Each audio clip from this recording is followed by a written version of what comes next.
করুণা নিকুরম্ব কোমলে মধুরৈশ্বর্য বিশেষ শালিনী জয়তি ব্রজরাজ নন্দনে ন হি চিন্তা কণিকা ভুদেতি নহ। কলিযুগ পাবন অবতার পরম করুণাময় শিশু গৌরাঙ্গ সুন্দরীর পরম অন্তরঙ্গ প্রিয় পার্ষদ বর্জ পূজ্যপাদ শ্রী কৃষ্ণদাস কবিরাজ গোস্বামী মহাশয় তাহার শ্রী শ্রী চৈতন্য চরিতামৃত নামক শ্রী গ্রন্থের মধ্য লীলার একবিংশ পরিচ্ছেদে শ্রীমান মহাপ্রভুর শ্রী সনাতন শিক্ষাবর্ধন প্রসঙ্গে স্বয়ংরূপ শ্রীকৃষ্ণের যে ঐশ্বর্য বৈভব তাহা বর্ণনা করিতেছেন। শ্রীকৃষ্ণের অন্তঃপুরের বিবরণ দিয়েছেন।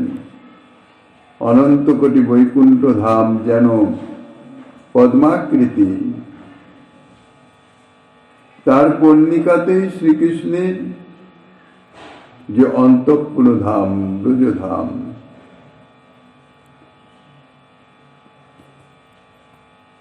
শ্লোকে বলছেন যিনি স্বীয় করুণা সমূহের দ্বারা কোমল চিত্ত এবং যিনি মাধুর্য ঐশ্বর্য বিশেষ বিশিষ্ট, সেই ব্রজরাজ নন্দন শ্রীকৃষ্ণ জয়যুক্ত হতে থাকলে আমাদের চিন্তার লেশমাত্র উপস্থিত হতে পারে না।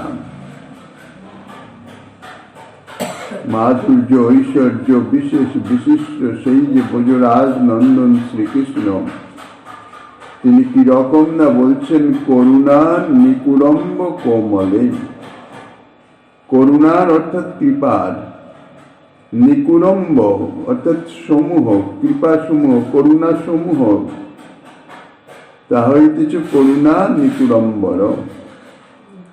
তদ্বারা কোমল চিত্ত হয়েছেন যিনি, অর্থাৎ সমূহ কৃপা করুণার দ্বারা যাহার চিত্ত অত্যন্ত কোমল হয়েছে, অত্যন্ত কোমল চিত্ত, তাদৃশ সেই শ্রীকৃষ্ণ ব্রজরাজ নন্দন। এই যে চিত্তের কোমলতা, এটি হচ্ছে করুণার ধর্ম। যাহার হৃদয়ে করুণা বিরাজমান থাকে তাহার চিত্ত স্বভাবতই কোমল, একটুতেই দ্রবীভূত হয়ে যায়। এটা হচ্ছে করুণার ধর্ম। এই জগতেও দেখা যায় অনেক জীব যাদের চিত্ত স্বভাবতই কোমল, অর্থাৎ তাহাদের চিত্তে করুণা বিদ্যমান আছে।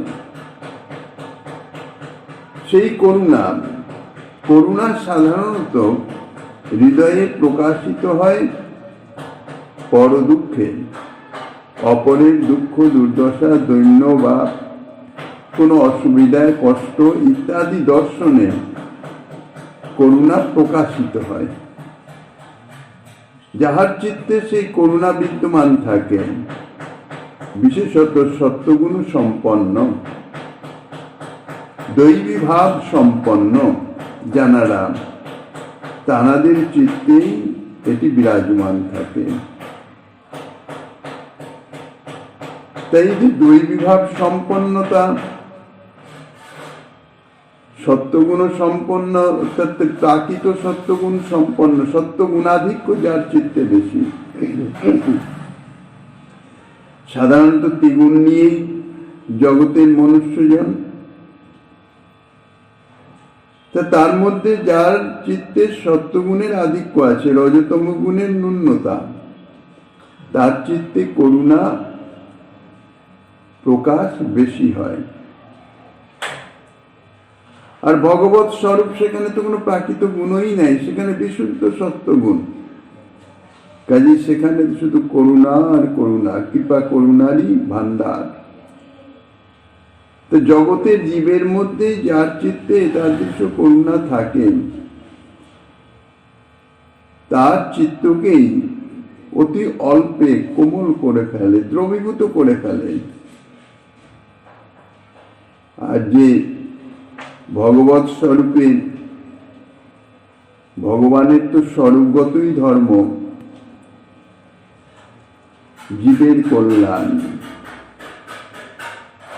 সর্বজীবের কল্যাণের জন্য ভগবানের চিত্ত সদা সর্বদাই করুণায় দ্রবীভূত হয়েই থাকে। সেই ভগবত আরাধনায় ভজনে যাহারা রত থাকেন তাদৃশ্য ভগবত ভক্ত জন, যারা একান্ত ভাবে ভগবত ভজনে ভগবানের ভাবনায় মননে তাদাত্ম্য হয়ে যান, তাদের চিত্ত ভগবত ভাবে রঞ্জিত হয়ে যাওয়ার জন্য তাদের চিত্ত ভগবত গুণাবলী প্রকাশিত হয়। এই জন্যে শ্রী ভগবান হচ্ছেন মহান, যারা তানাতে সমর্পিত প্রাণাম, তদ্গত প্রাণাম, তানারা হয়ে যান মহৎ। সেই জন্যে বলা হয়েছে মহৎ যে হয় তার সাধু ব্যবহার, উপকার বিনা নাহি জানে অপকার। সর্বজীবের সর্বভাবে উপকার করাই তাদের প্রবৃত্তি, তাদের চিত্তের ধর্ম, অর্থাৎ তাদের চিত্তে করুণা প্রকাশিত হয়ে করুণায় জীবমিত হয়ে চিত্ত তারা সকলে শুধু উপকারই করেন। তা সেই যে করুণা, সমস্ত করুণার সমূহের আধার হচ্ছে মূল স্বরূপ, মূল ভগবৎ স্বরূপ শ্রীকৃষ্ণ। তাই শ্রীকৃষ্ণ হচ্ছেন করুণার সমূহের আধার।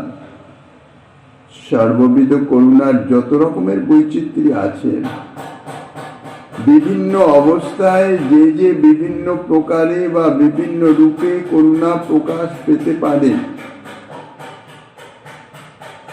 শ্রীকৃষ্ণ হচ্ছে তৎসমূহের আধার।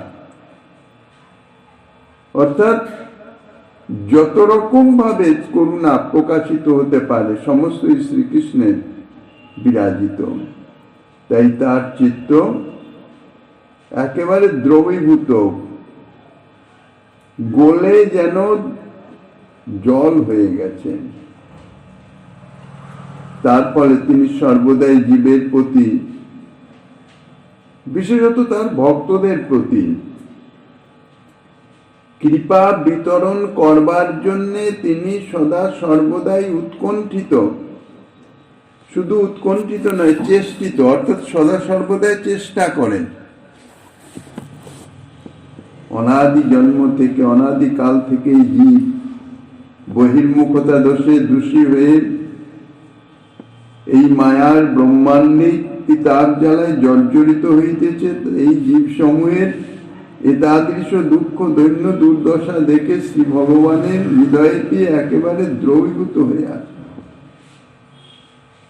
তিনি সদা সর্বদাই চেষ্টা করিতেছেন বিভিন্ন ভাবে, বিভিন্ন উপায়ে, কি করে জীবের কল্যাণ করা যায়, কি করে জীবের এই দুঃখ দুর্দশা তাহার আত্মান্তিক নিবৃত্তি সমাধান করে সেই জীবকে তানার চরণ সেবায় নিয়োজিত করে পরমানন্দ রসে নিমগ্নিত করতে পারেন। সর্বদাই চেষ্টা করছেন সেটি, হৃদয়ের উৎকণ্ঠা থেকেই সেটি বাহ্যিক প্রকাশ তাহার চেষ্টা। সদা সর্বদাই তিনি উৎকণ্ঠিত, তাই তানার চিত্তে সদা সর্বদাই চেষ্টা। সেই চেষ্টার বহিঃপ্রকাশ কিভাবে? বিশেষ বিশেষ যে সমস্ত ভক্তজন তানাদের তিনি এই ব্রহ্মাণ্ডে পাঠান জীব কল্যাণের নিমিত্ত।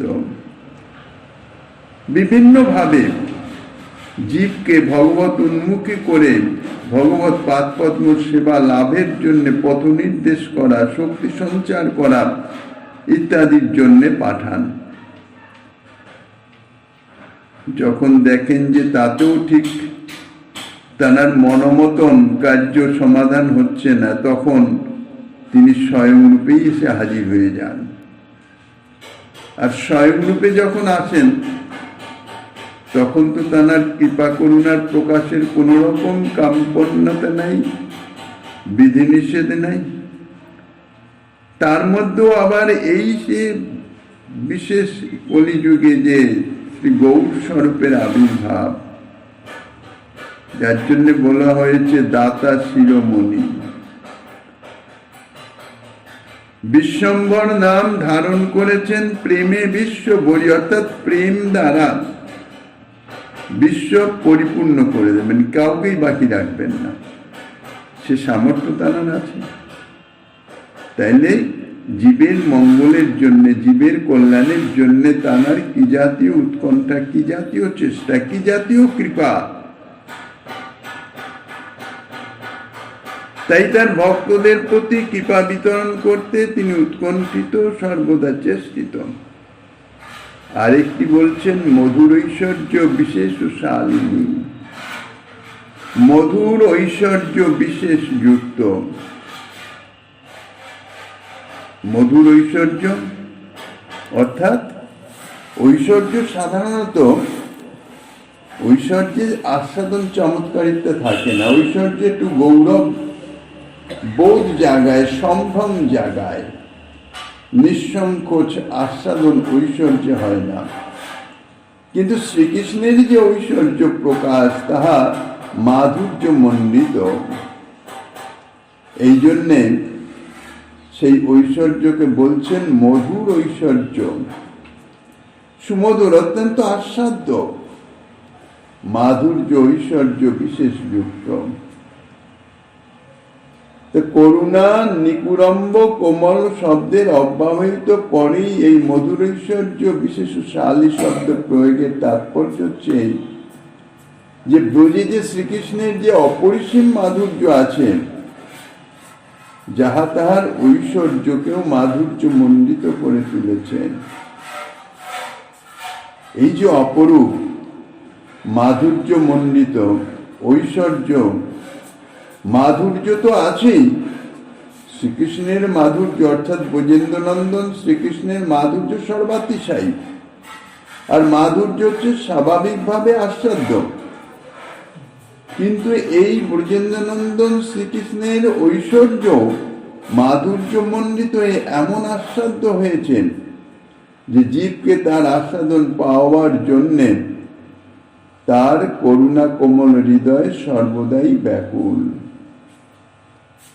তাই তো বলছেন লোক নিস্তারিব এই ঈশ্বর স্বভাব।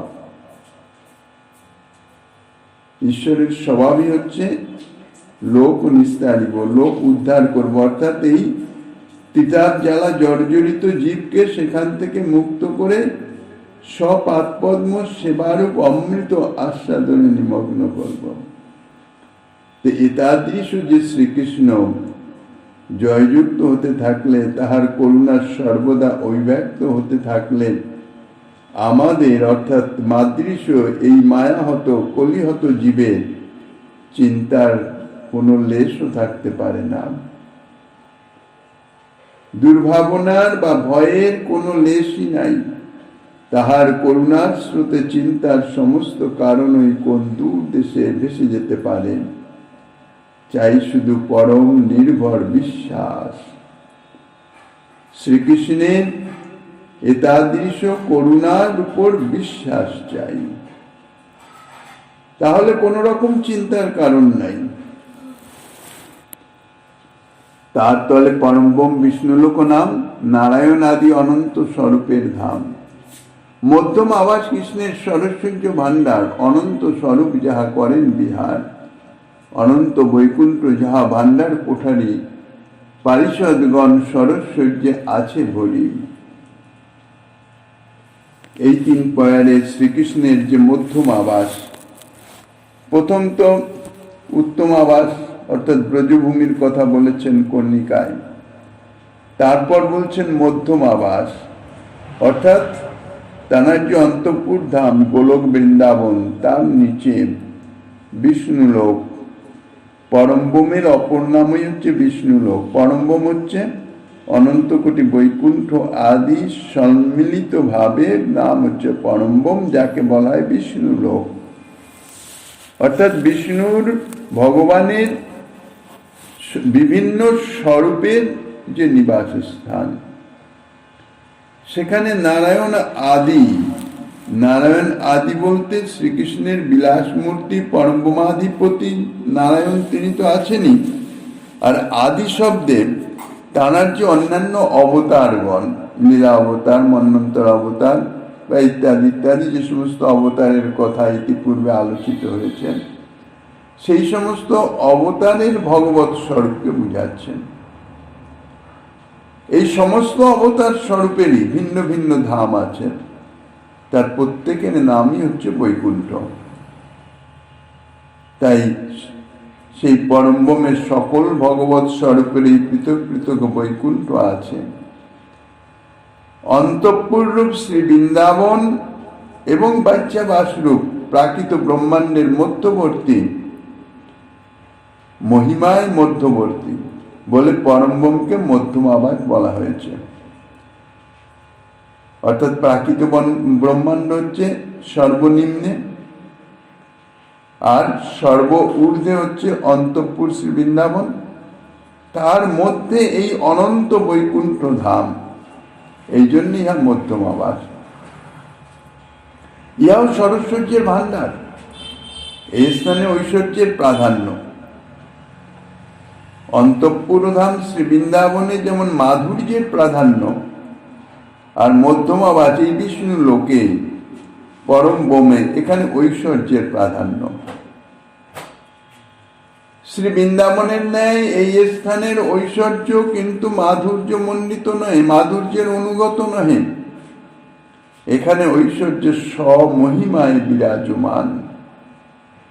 এই জন্য বৃন্দাবনের ঐশ্বর্যের ন্যায় এখানকার ঐশ্বর্যকে মধুর ঐশ্বর্য বলা যায় না। এখানকার ঐশ্বর্য তাদৃশ আস্বাদ্য নয়,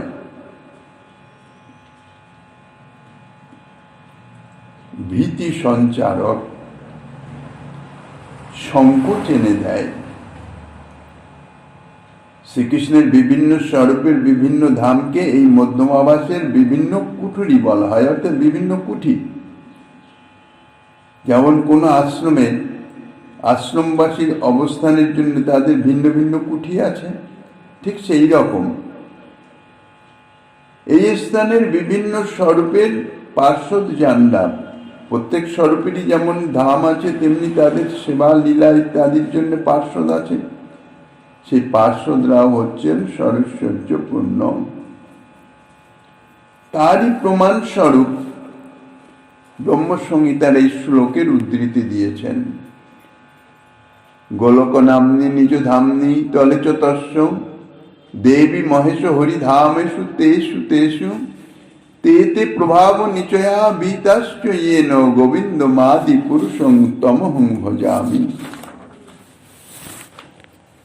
ব্রহ্মা বলছেন স্তুতি প্রসঙ্গে, শ্রীকৃষ্ণের নিজ ধাম গোলকে অর্থাৎ শ্রী বৃন্দাবনে, এবং সেই গোলকের নিচে যথাক্রমে হরিধাম, মহেশধাম, দেবীধাম।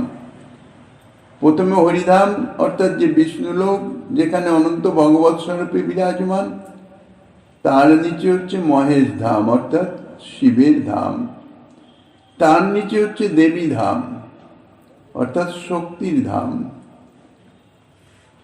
সেই মহেশ ধাম এবং দেবী ধামে যিনি যথাযোগ্যভাবে স্বীয় প্রভাব সকলকে বিস্তার করেছেন, অর্থাৎ সেই আদিপুরুষ গোবিন্দ, তানাকে আমি ভজনা করি।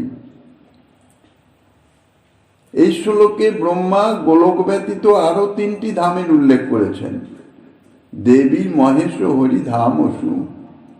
দেবীধাম, মহেশধাম এবং হরিধাম।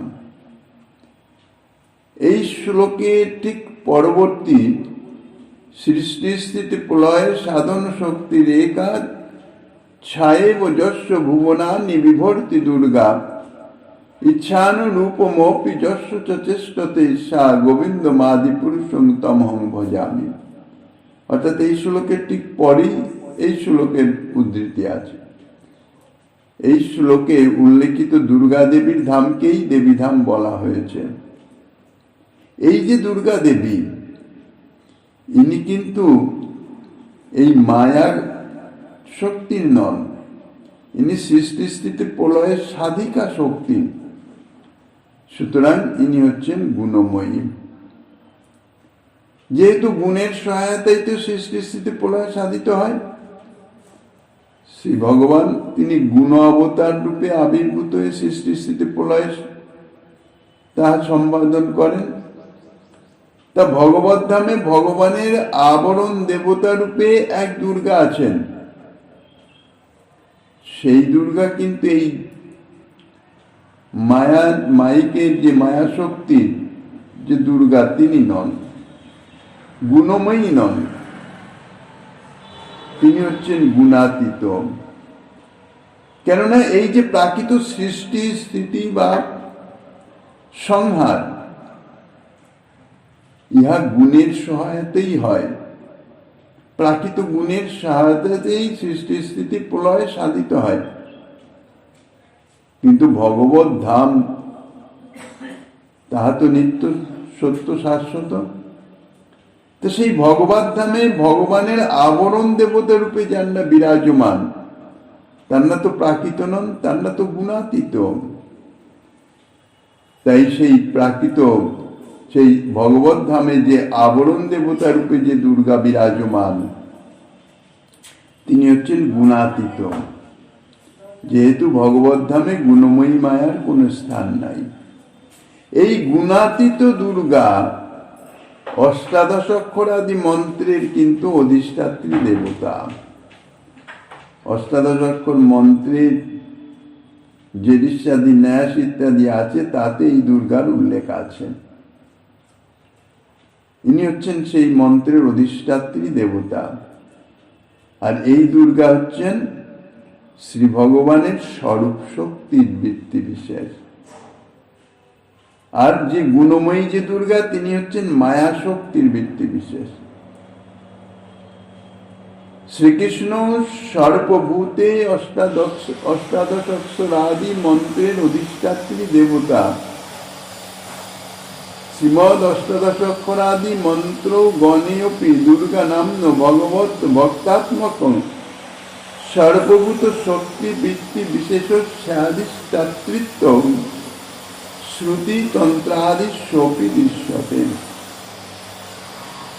সুতরাং ব্রহ্মসংহিতার শ্লোকে এই যে দেবী দাম অর্থাৎ দুর্গার কথা বলা হচ্ছে, ইনি আবরণ দেবতা দুর্গা নহেন, ইনি হইতেছেন গুণময়ী মায়া শক্তির অংশরূপা।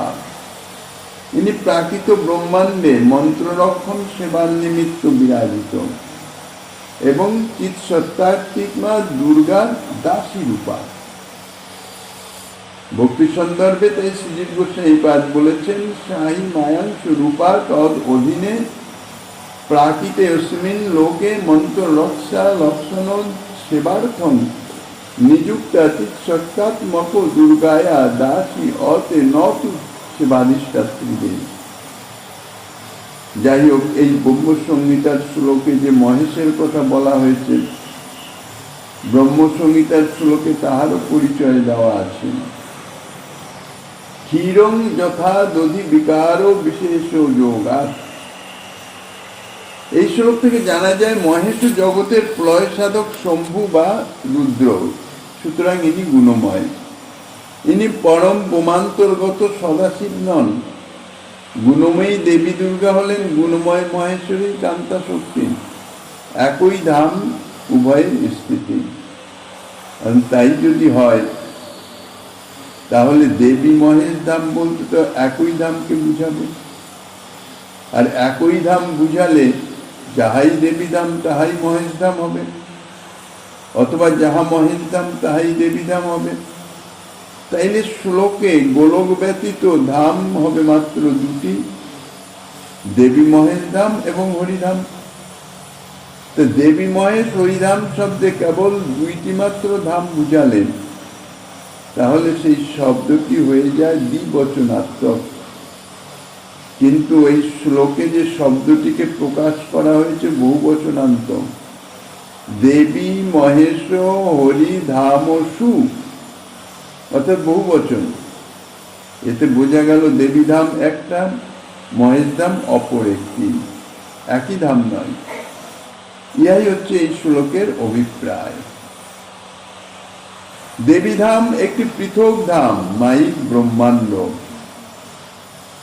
এই শ্লোকের টিকায় শ্রীজীব গোস্বামী চরণ লিখেছেন, দেবী মহেশত্বে আদি গণনং ভূত ক্রমেণ জ্ঞেয়ম, অর্থাৎ গোলকের নিচে হরিধাম, তার নিচে মহেশধাম এবং তার নিচে দেবীধাম বিরাজমান। এই যে তার নিচে বলা হচ্ছে, এটার উদ্দেশ্য আর কিছু নয়, মাহাত্ম্যের তারতম্য অনুসারে এই উপর নিচ বিভাগ করা হচ্ছে, অন্য কিছু নয়। হরিধাম শব্দে পরম বোমকে বোঝায়, অনন্ত কোটি বৈকুণ্ঠ ধাম। এই যে পরম বোম হরিধাম, ইহা গোলকের ঠিক নিচেই অবস্থিত, অর্থাৎ গোলকের থেকে পরেই এর স্থান। যদি পদ্মাকৃতি হয় তাইলে গোলকের ঠিক কর্ণিকার বহির্দেশে অবস্থিত। দেবীধাম শব্দে যে প্রাকৃত ব্রহ্মাণ্ডকেই বুঝায় তাহা পরবর্তী পয়ারে বর্ণিত আছে। কিন্তু মহেশধাম বলতে কোন ধামকে বুঝায়? ব্রহ্মসংহিতার এই শ্লোকের টিকাতে শ্রীজীব গোস্বামী পাদ এ সম্বন্ধে বিশেষ কিছু বর্ণনা করেন নাই। আবার এই যে মহেশধাম, ইহা হরিধামের অন্তর্গত, অর্থাৎ পরম ব্রহ্মস্থিত যে সদাশিব, মহাবিষ্ণুরই এক ভাগ বলা হয়, যার অবতার হচ্ছেন অদ্বৈত আচার্য ঠাকুর। ইনি কিন্তু এই গুণাবতার মহেশ নন, ইনি হচ্ছেন সেই সদাশিব। সেই সদাশিবের ধাম নয়, তা স্পষ্টই বোঝা যায়।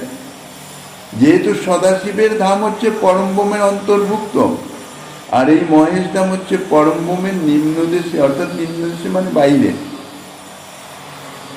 ত্রোধিশ শব্দের অর্থ প্রসঙ্গে শ্রীকৃষ্ণের তিনটি আবাসস্থানের কথা বলেন।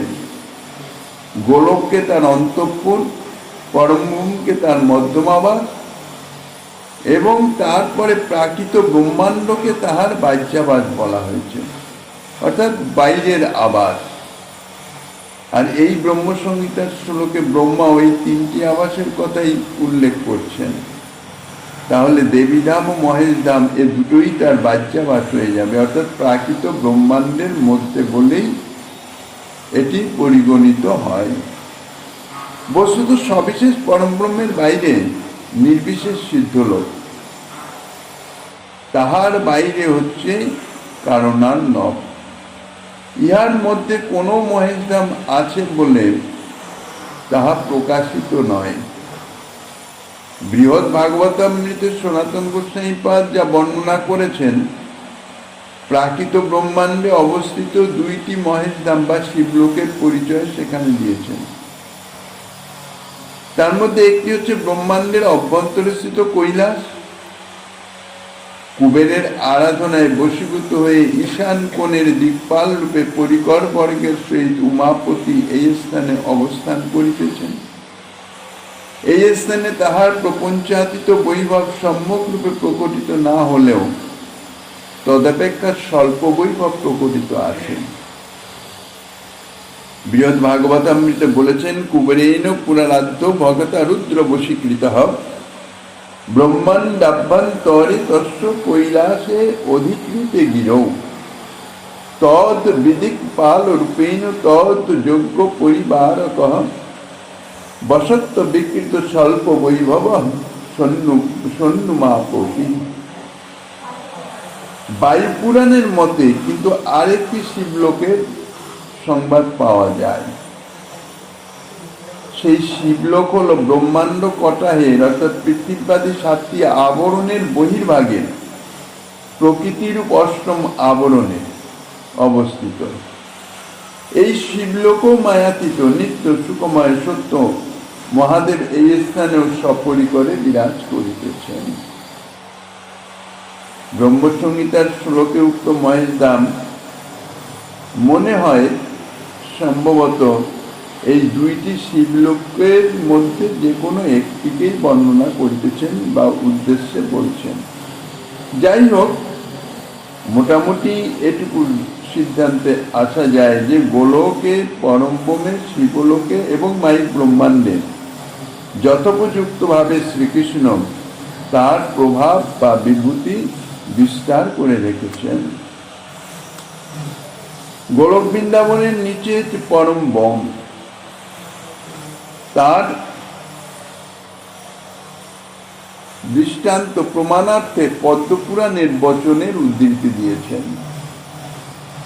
প্রধান পরম ব্রহ্মর অন্তরে বিরজানতি বেদাঙ্গ সেদ জনিতৈ প্রস্রাবিত শুভা তস্যা পাদে পরম ব্রহ্ম ত্রিপাদভূতং সনাতনম অমৃতং শাশ্বতং নিত্যম অনন্তং পরমম পদম। পদ্মপুরাণের এই শ্লোকে বর্ণিত হচ্ছে প্রধান অর্থাৎ প্রকৃতি ও পরম ব্রহ্মের মধ্যে বিরজা নাম্নী নদী। ব্রহ্মাণ্ডের বাইরে অষ্ট আবরণ, তার শেষ আবরণ হচ্ছে প্রধান বা প্রকৃতি। গোলাকার তো ব্রহ্মাণ্ড, তার বাইরের আবরণ অর্থাৎ ইহাই হচ্ছে সমাপ্তি, ব্রহ্মাণ্ডের শেষ। তো সেই যে বাইরের আবরণ, গোলাকার আবরণ যা প্রধান বা প্রকৃতি, তার বাইরে পরম ব্রহ্মের মধ্যে বিরজা নাম্নী নদী। কারণ ব্রহ্মাণ্ড পরম ব্রহ্মের ঠিক বাইরে, তাইলে পরম ব্রহ্ম আর ব্রহ্মাণ্ডের মধ্যবর্তী স্থান হচ্ছে এই বিরজা নাম্নী নদী। এই নদী বেদাঙ্গ শ্রী ভগবানের ঘর্মজল হতে প্রবাহিতা এবং ইহা পরম শুভা মঙ্গলকারিণী তিলক পাবিনী। সেই বিরজার এক তীরে হচ্ছে প্রাকৃত ব্রহ্মাণ্ড সকল এবং অপর তীরে হচ্ছে ত্রিপাদ বিভূতিযুক্ত পরম ব্রহ্ম নামে অনন্ত বৈকুণ্ঠ ধাম। এই পরম ব্রহ্ম সনাতন, সনাতন মানে নিত্য সত্য শাশ্বত, যা অনন্তকাল পর্যন্ত বিদ্যমান আছেন। ইহা অমৃত অর্থাৎ ইহা অমৃতের ন্যায় পরম মধুর, শাশ্বত, নব নবায়মান, যাহা নিত্য নূতন বলে প্রতিভাত হয়। আর নিত্য হচ্ছে অনাদিকাল থেকে বর্তমান অনন্তকাল পর্যন্ত অবস্থান। আর ইহা হইতেছে অনন্ত অর্থাৎ বিভু, বৃদ্ধির কোনো অবকাশ নাই, তাদৃশ। ত্রিপাদ ভূতং অর্থাৎ ত্রিপাদ বিভূতিযুক্ত পরম ব্রহ্ম যে সরস্বর্য ভাণ্ডার, তাহার ত্রিপাদ বিভূতিযুক্ত। এক পাদ বিভূতি হচ্ছে প্রাকৃত ব্রহ্মাণ্ড সমূহ, আর পরম ব্রহ্ম অনন্ত বৈকুণ্ঠ সমূহ তাহা হইতেছে ত্রিপাদ বিভূতি সম্পন্ন, অর্থাৎ প্রাকৃত যে বৈভব বিভূ শ্রী গোবিন্দের প্রাকৃত ব্রহ্মাণ্ডে তার তিনি। তার তলে বাজ্যাবাস বিরজার পার, অনন্ত ব্রহ্মাণ্ড যাহা কোঠরি অপার। দেবীধাম নাম তার, জীব যার দাসী বাসী, জগল্লক্ষ্মী রাখি রহেন যাহা মায়া দাসী। এই তিন ধামের হয়ে কৃষ্ণ অধীশ্বর, গোলক পরম ব্রহ্ম প্রকৃতির পদ। এই দুই প্রয়ারে শ্রীকৃষ্ণের বাহ্যাবাস, এই যে প্রাকৃত ব্রহ্মাণ্ড,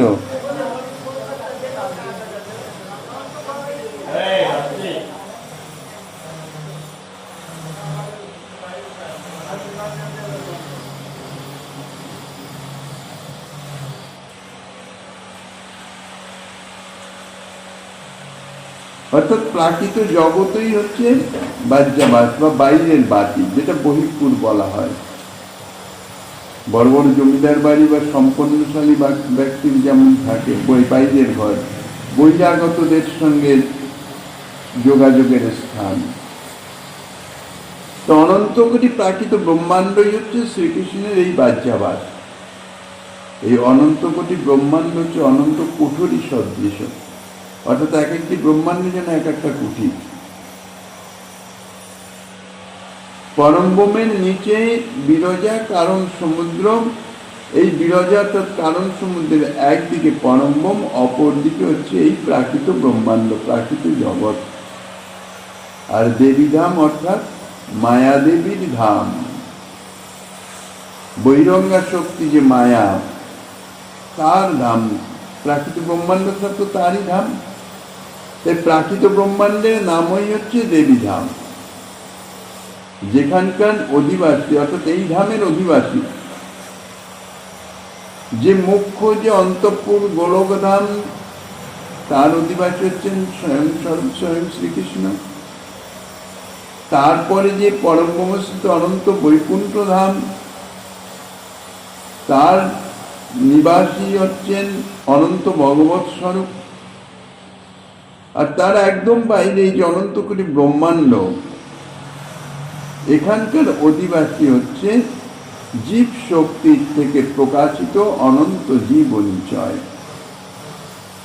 তাহলে এই যে দেবীধাম অর্থাৎ অনন্ত কোটি যে প্রাকৃত ব্রহ্মাণ্ড, জীব যার বাসী অর্থাৎ জীব যে দেবীধামের অধিবাসী, মায়াবদ্ধ জীব এই মায়িক ব্রহ্মাণ্ডে মায়া দেবীর কর্তৃক বশীভূত হয়ে সেখানে অবস্থান করেন। তারপর বলছেন কি, জগল্লক্ষ্মী রাখি রহে যাহা মায়া দাসী। মায়ারূপ জগৎ সম্পত্তি জগল্লক্ষ্মী, প্রাকৃত ব্রহ্মাণ্ডই মায়ার কার্যস্থল। এই জন্যে ইহাই হইতেছে মায়ার সম্পত্তি তুল্য। মায়া এই সম্পত্তি রক্ষণাবেক্ষণ করিতেছেন। কৃষ্ণ বহির্মুখতার দোষে দোষী জীবগণের শাস্তি স্বরূপে তাদের দণ্ড প্রদান করবার নিমিত্ত তাদের স্বরূপের স্মৃতিকে আবৃত করে মায়ামোহে মুগ্ধ করে জীবকে সাক্ষাতে মায়িক ভোগ সম্ভার উপস্থিত করে মায়িক ব্রহ্মাণ্ডের শৈশব তিনি রক্ষা করিতেছেন।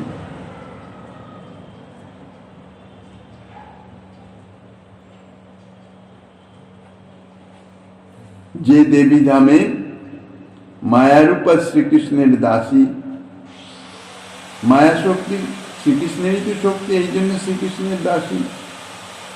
বৈরঙ্গা শক্তি, তিনি শ্রীকৃষ্ণেরই আজ্ঞা পালনকারিণী। শ্রীকৃষ্ণেরই আদেশে বহির্মুখ জীবগণকে শোধন করবার নিমিত্ত, ভগবত উন্মুখ করবার নিমিত্ত, শাস্তি প্রদানার্থে তিনি তাদের শোধন করবার নিমিত্ত তিতাব জ্বালায় জর্জরিত করিতেছেন। ইহা শ্রীকৃষ্ণেরই আজ্ঞা পালন। তাই শ্রীকৃষ্ণের আজ্ঞা পালনকারিণী বলে মায়াকে শ্রীকৃষ্ণের দাসী বলা হয়েছে। শ্রীকৃষ্ণের আদেশেই মায়া এই প্রাকৃত জগৎকে রক্ষা করিতেছেন।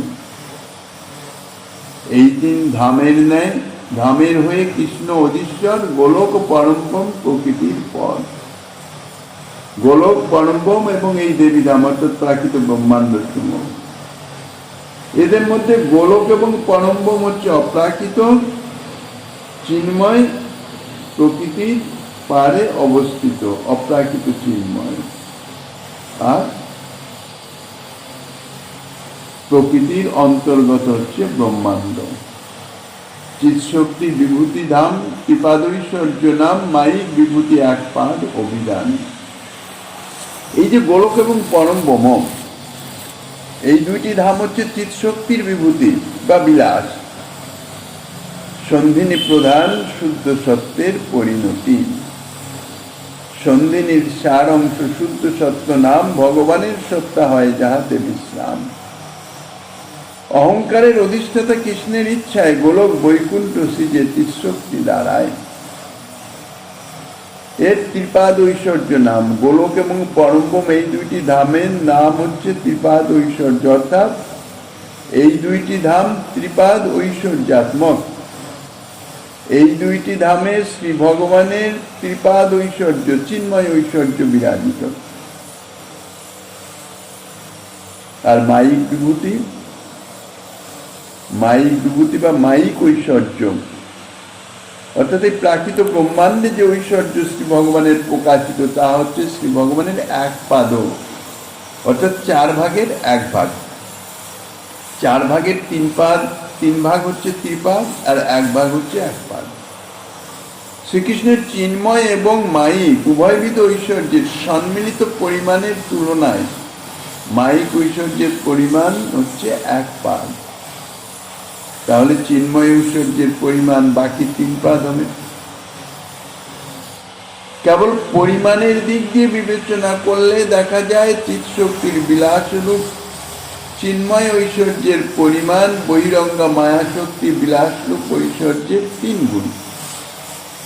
তাই গোলক ও পরমব্রহ্ম চিন্ময় ঐশ্বর্যের বিলাস বলে এই 2টি ধামকে ত্রিপাদ ঐশ্বর্যাত্মক ধাম বলে, এবং প্রাকৃত জগৎ মায়িক ঐশ্বর্যের বিলাস, এই জন্যে তাকে বলা হয় 1 পাদ ঐশ্বর্যাত্মক দেবী ধাম। অনন্ত কোটি প্রাকৃত ব্রহ্মাণ্ড এবং তত্রস্থ যে মনুষ্য, পশু, পক্ষী, কীট, পতঙ্গ, যক্ষ, রক্ষ, কিন্নর, দেবতা, গন্ধর্ব, জঙ্গম সমূহ, তৃণগুল্য, বৃক্ষ, লতা, নদ, নদী, সমুদ্র, গিরি, পর্বত, স্থাবর, চন্দ্র, সূর্য, গ্রহ, নক্ষত্র, জ্যোতিষ্ক সমূহ, এ সমস্তেরই অনন্ত বৈচিত্র্য। অনন্ত কোটি ব্রহ্মাণ্ডের অনন্ত কোটি ব্রহ্মা, রুদ্রাদি লোকপালগণ এই সমস্ত শ্রীকৃষ্ণের মায়িক বিভূতির অভিব্যক্তি। কিন্তু এতাদৃশ্য মায়িক বিভূতিও হচ্ছে শ্রীকৃষ্ণের বিভূতির 1 পাদ মাত্র, 4 ভাগের 1 ভাগ মাত্র। প্রাকৃত ব্রহ্মাণ্ডের ব্যাপারে 1 পাদের অধিক বিভূতি প্রকাশের কোনো আবশ্যকতাই হয় না। লঘু ভাগবতমৃতে বলছেন, ত্রিপাদ বিভূতির ধামত্বাৎ ত্রিপাদ ভূতং হি তৎপদম বিভূতির মায়িক সর্বা প্রক্তা পাদাত্মিকায়ত। ত্রিপাদ বিভূতি অর্থাৎ ঐশ্বর্যের আশ্রয় বলে সেই পরমব্রহ্ম ধাম ত্রিপাদ ভূতম। যেহেতু সমগ্র মায়িক ঐশ্বর্যকে 1 পাদ বলা হচ্ছে, এই 1 পাদ মায়িক ঐশ্বর্য পরমব্রহ্মাদি ভগবত ধামে নাই বলে ভগবত ধামকে ত্রিপাদ বিভূতি বলা হচ্ছে। ত্রিপাদ বিভূতি কৃষ্ণের বাক্য অগোচর, 1 পাদ বিভূতির পুনঃ বিস্তার। অনন্ত ব্রহ্মাণ্ডের যত ব্রহ্মা রুদ্রগণ চিরলোকপাল শব্দে তাহার গণন। শ্রীকৃষ্ণের যে ত্রিপাদ ভূত যে চিন্ময় ঐশ্বর্য পরম ব্রহ্মাদি, তা তো অনন্ত, বাক্যমণির অগোচর, তাহার বর্ণনা সম্ভব নয়। কাজে ত্রিপাদ বিভূতির কথা দূরে থাকুক। এই যে 1 পাদ বিভূতি মায়িক ঐশ্বর্য, তার যে কি জাতীয় তার বৈভব, তার বিভূতা, তার সেই মায়িক ঐশ্বর্যের কিঞ্চিত বর্ণনার কথা এখানে প্রভু বর্ণনা করিতেছেন। প্রত্যেক ব্রহ্মাণ্ডে একজন করে ব্রহ্মা আছেন, একজন করে রুদ্র আছেন। এইরূপ অনন্ত কোটি ব্রহ্মাণ্ডে অনন্ত কোটি ব্রহ্মা, অনন্ত কোটি রুদ্র আছেন। এই ব্রহ্মা এবং রুদ্রগণকে চিরলোকপাল বলে সম্বোধিত করা হয়। এখানে অনন্ত কোটি ব্রহ্মা, অনন্ত কোটি রুদ্রের উল্লেখ তাদের যে অধিকারস্থ অনন্ত কোটি ব্রহ্মাণ্ড এবং অনন্ত কোটি ব্রহ্মাণ্ডস্থ অসংখ্য প্রকারের যে স্থাবর, অসংখ্য প্রকারের জঙ্গম, যে অনন্ত বৈচিত্র্য তাই প্রকাশিত হইতেছে, তাই সূচিত হইতেছে, তার কথাই বলা হইতেছে। এই সমস্তের মধ্যে শ্রীকৃষ্ণের মায়িকী বিভূতির যে অনির্বচনীয় বিকাশ দেখতে পাওয়া যায়, এই প্রাকৃত ব্রহ্মাণ্ডের মধ্যেই তা নির্ণয় করা অত্যন্ত দুরূহ ব্যাপার। এ সম্বন্ধে শ্রীমন মহাপ্রভুর একটা ঘটনা, শ্রীকৃষ্ণের এই যে বৈভব বিভূতি, সেটির সম্বন্ধে একটি ঘটনা দৃষ্টান্ত স্বরূপ শ্রীমন মহাপ্রভু এখানে উল্লেখ করেছেন দ্বারকার ঘটনা। মাইক ব্রহ্মাণ্ডের অন্তর্গত যে দ্বারকা ধাম, কেন ধাম তো বিভূতত্ত্ব, প্রকট লীলা যখন হয় তখন সেই ধাম প্রকটিত হন ব্রহ্মাণ্ডে। তা মাইক ব্রহ্মাণ্ডের অন্তর্গত সেই প্রকটিত চিন্ময় দ্বারকা ধাম, সেইখানে শ্রীকৃষ্ণের যখন প্রকট লীলা চলছিল তখন একটি ঘটনা ঘটেছিল, তাহাই বর্ণনা করছেন শ্রীমন মহাপ্রভু। গিরিবাইলালের কৃপা হলে সে সম্বন্ধে আগামী দিন আস্বাদনের বাসনা রেখে অদ্যকার শ্রী চৈতন্য কথার এখানেই বিশ্রাম।